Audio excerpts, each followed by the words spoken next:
Sebelum kita memulai pembelajaran hari ini, kita mulai buka dengan doa. Silakan pamit.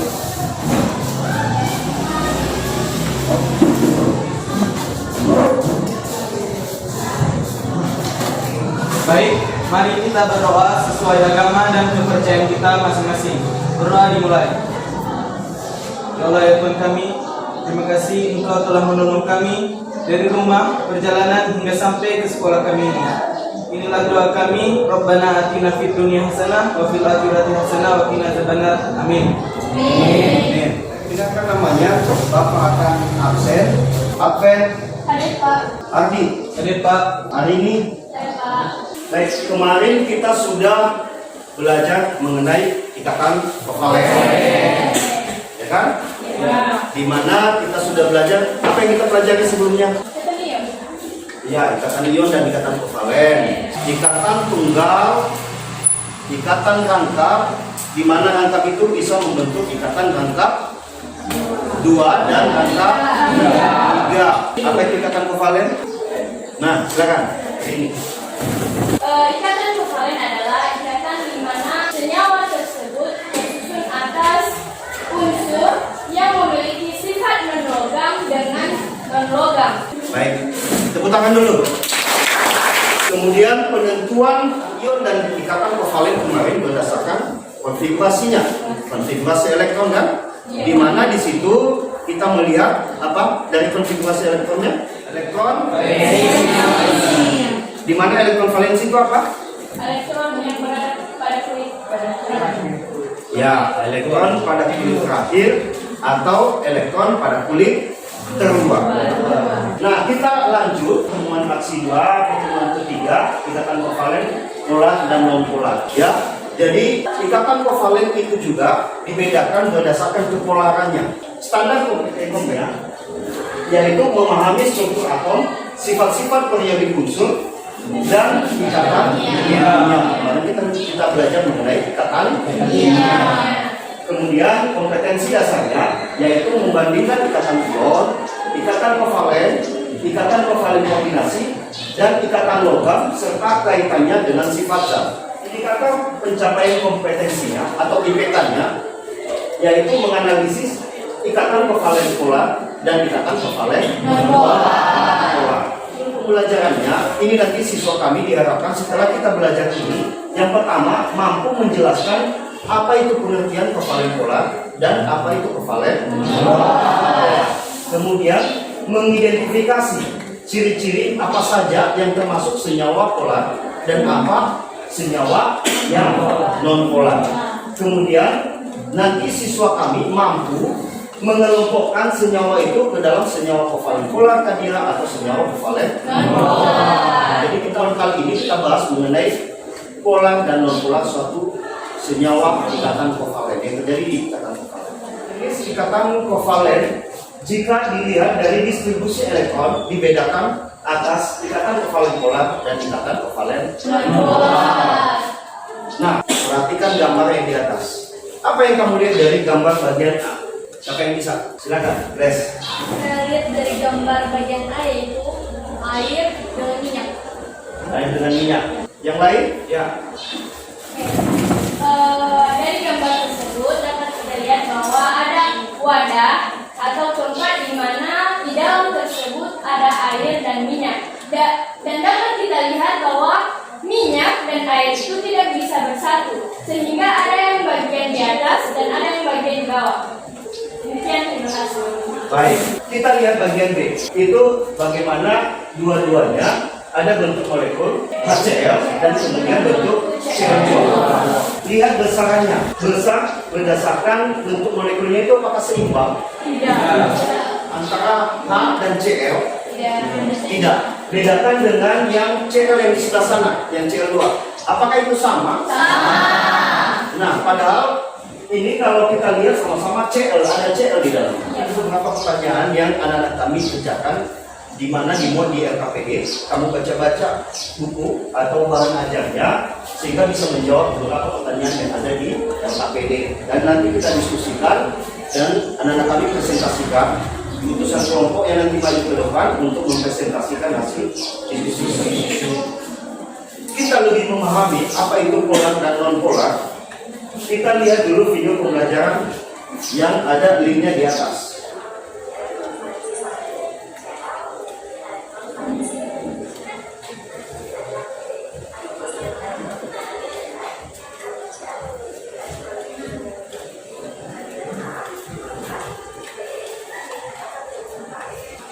Nah, dari video singkat di atas ada informasi yang bisa kalian dapatkan supaya bisa menjawab pertanyaan yang awal tadi. Apa perbedaan itu yang polar dan apa itu yang Polar. Bapak nanti akan bagikan LKPD ini yang diisikan dan kemudian kita presentasikan. Untuk kelompok 1,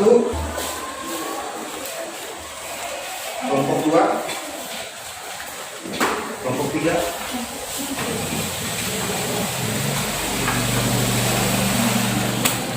Nah, silakan dikerjakan, didiskusikan permasalahan yang ada di LKPD itu. Kalau ada yang kurang dipahami pertanyaannya, silakan ditanyakan.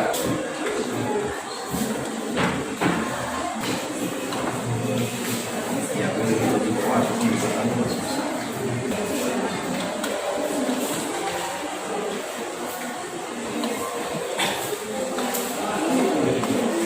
bagaimana menentukan pasangan elektron bebas dan pasangan elektron ikat? Ada? Ya, silakan. Pasangan elektron ikat. Itu pasangan di mana elektron dari unsur yang satu berikatan dengan unsur yang lain. Nah, H2O itu berarti pasangan elektron ikatnya ada satu. Nah, pasangan elektron bebasnya yaitu pasangan elektron yang tidak berikatan antara unsur yang satu dengan unsur yang lainnya. Ada yang masih kurang paham? Tidak. Artinya pasangan elektron ikat itu pasangan yang terjadi antar unsur yang berbeda. Sementara pasangan elektron bebas adalah pasangan elektron kepunyaan sendiri. Ya kan? Ini kan tidak terikat dengan unsur yang lainnya. Atau pusatnya adalah di mana pasangan elektron bebas itu adalah pasangan elektron yang berada di atom. Paham ya? Jadi pasangan elektron ikat itu antara unsur atau pusat dengan yang pengeliling. Sudah kelompok 1, kelompok 2, sudah, kelompok 3, sudah. Bagaimana kelompok 3? Kelompok 4? Baik, silakan perwakilan kelompok 1. Teman-teman, kami di sini wakil kelompok 1 ingin menjelaskan pertanyaan terkait yang ada di LKPD kita. Nah, untuk penjelasannya akan dijelaskan oleh teman-teman Nipelan dan saya di sini sebagai temannya. Dan penjelasannya langsung saja dimulai oleh teman-teman. Baik teman-teman, di sini ada pertanyaan yaitu lengkaplah tabel berikut dalam bentuk molekul senyawa. Yang soalnya di sini ada pembicaraan yaitu dalam bentuk molekul simetris, asimetris, momen dipol, pasangan elektron ikat dan pasangan elektron bebas, serta ikatan kovalent polar dan dipol. Kemudian untuk mengetahui bentuk molekulnya yaitu seperti ini. Kalau dia berbentuk garis seperti ini, itu dinamakan simetris. Berarti jawabannya yaitu dalam bentuk seperti ini. Nah, kemudian lanjut kepada pasangan elektron ikat dan pasangan elektron bebas. Sebelumnya kita harus mengetahui konfigurasi elektronnya. Kemudian kita membuatnya dalam struktur layers.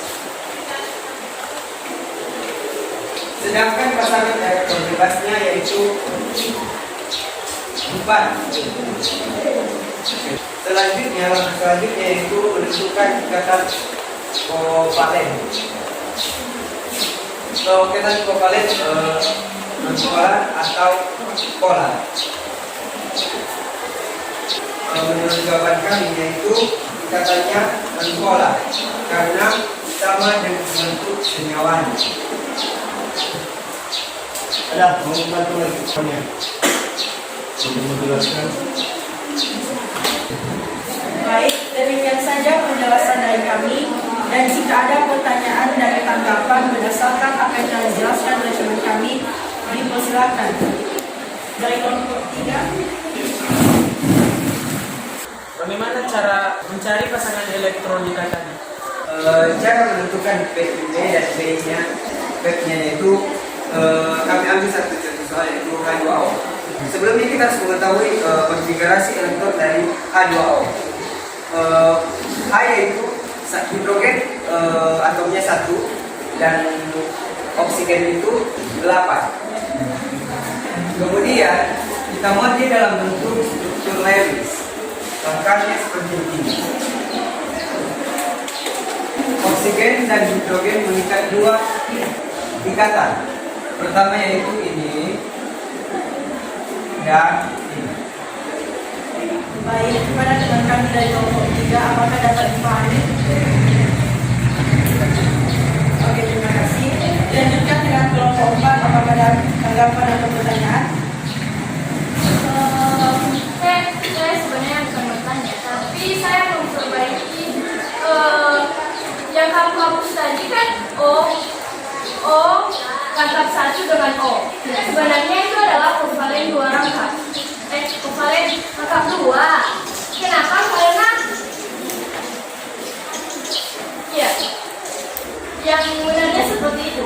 Nah, untuk yang gambar Lewisnya tadi, yang asimetris, yang tidak simetris, di mana PEB-nya ada 2.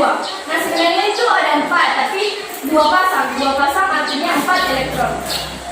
Mengerti? Terima kasih. Baik, terima kasih. Saran dan tanggapan dari kelompok 4 sangat baik dan tinggi. Baik teman-teman, inilah cara kami mendiskusikan soal dan terima kasih. Ada mau ditanyakan lagi yang misalnya kurang dipahami dari penjelasan itu? Tadi kawan juga sudah jelaskan penjelasan saja. Paham ya apa yang dimaksud dengan pasangan elektron ikat atau PEI dan pasangan elektron bebas atau PEB. Silakan kelompok 4.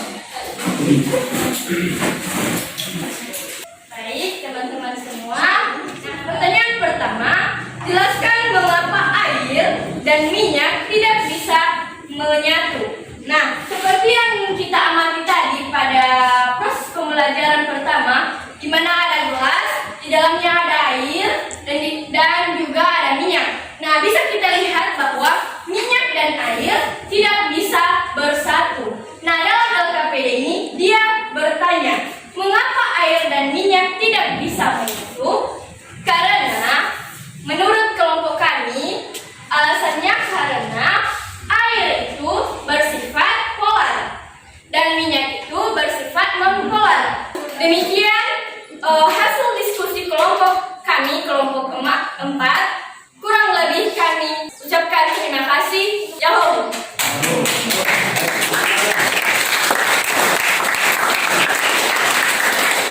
Nah baik, ada lagi yang mau menanggapi atau mau ditanyakan? Tidak? Tepuk tangan dulu untuk kita semua. Nah, berarti kita sekarang bisa menyimpulkan apa itu polar, apa itu non polar, dan bagaimana prosesnya berdasarkan keelektronegatifannya, bentuk molekulnya, kemudian momen dipolnya. Bisa? Nah, pertama dulu, apa itu yang dimaksud dengan polar, ikatan kovalen polar, atau bagaimana itu kepolaran sebenarnya? Ada yang bisa menyimpulkan? Mungkin Pondorojo, silakan. Polar menurut saya, polar bisa dibilang dikatakan polar jika unsur yang terikat pada senyawa berbeda. Sedangkan non polar itu jika unsur yang menarik dalam senyawa itu sama-sama, bisa dikatakan bahwa non polar. Kalau beda berarti dapat dikatakan polar. Ada lagi? Baik, saya ini. Silakan. Perbedaan, kesimpulan yang dapat kami ambil dalam pembelajaran kali ini tentang polar dan non polar, yaitu polar dapat kita tentukan dengan beberapa persyaratan, yaitu yang pertama adanya pengkutuban muatan, di mana ini terjadi karena keelektronegatifannya berbeda. Nah, yang kedua biasanya yang nonpolar ini diatomik, di mana sama-sama kuat menarik. Baik, tepuk tangan. Sudah terjawab semua, bahkan dengan jawaban yang disampaikan kamu tadi. Bapak ulangi, pola berdasarkan kawanmu artinya nanti non pola berarti kebalikannya ya. Berarti pola itu jika terjadi perbedaan ke elektronegatifan. Kalau dilihat dari ke elektronegatifannya. Dari kita pertama memulai pembelajaran, apa yang sudah kita pelajari mungkin polar dan non polarnya kita sudah paham. Nah, ketika kita pada saat belajar tadi, apa yang mungkin mengalami kesulitan atau kendalanya yang mungkin kalian susah memahaminya? Silakan salah satu kita refleksi. Pak, di kelompok kami kami sulit membedakan yang mana simetris dan mana Ya. Nah, tadi sudah disampaikan, yang membedakan itu adalah adanya pasangan elektron bebas atau tidak. Ketika tidak ada pasangan elektron bebas, berarti tidak ada yang mengganggu pasangan elektron tingkat. Sampai di sini, kalau tidak ada lagi yang ditanyakan, kita akhiri sampai di sini. Atau ada yang mau ditanyakan sebelum kita akhiri dulu? Nanti Bapak bagikan penugasannya yang ada di buku paket. Silakan dikerjakan nanti dan dikumpulkan minggu depan. Demikian, terima kasih. Selamat siang.